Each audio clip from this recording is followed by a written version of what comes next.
So this is the Pro Edge accessory holder from the Buddy range, designed to take everything you need for your Pro Edge, other than the gauge bracket.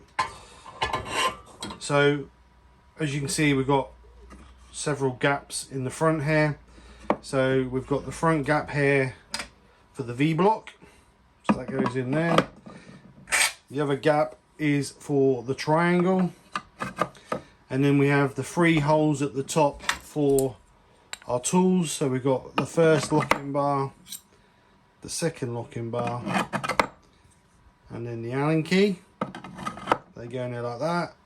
And then we have the hole in the end here for the gauge jig to give you a finger grind, and then the final slot is for the mounting plate or work plate, however you want to call it, that does all the rest of our gouges.